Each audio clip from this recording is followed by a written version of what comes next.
Hey, what's up everybody? My name is Psych Lee and I'm an organizer and artist. I've been working in the community for 15 plus years. I always believed art as a positive force in people's lives as well as a tool for change. I've worked with youth in schools and community centers as well as with elders.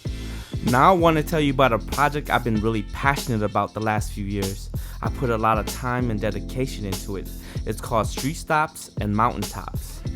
It all started back in the day when I saw a lot of youth getting into trouble and there was no positive outlets, which led to me getting together with other community members and organizing open mics, concerts, and b-boy events. I saw the positive impacts it had on my community. There was creative expression. We had a voice. People came together in unity.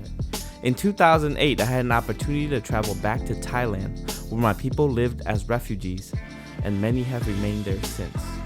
During my time there, I noticed their difficult living situations, and there were many troubled youth without positive outlets.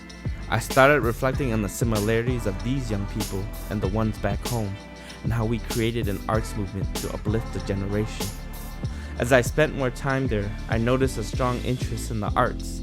I saw singers, musicians, dancers, and other artists. I saw passion in their creativity. I felt a connection.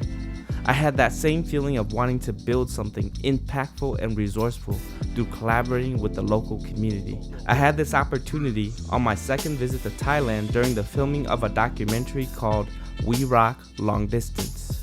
In the film, I collaborated with 3 musicians from the village to create a song together. We performed it at their Hmong New Year celebration. Our performance had a profound impact on me. I realized that this was a worldwide collaboration. This was the birth of Street Stops and Mountaintops. This is a project that connects artists from the United States to work with children of villages and orphanages of Southeast Asia, starting with Thailand. Please support me and Street Stops and Mountaintops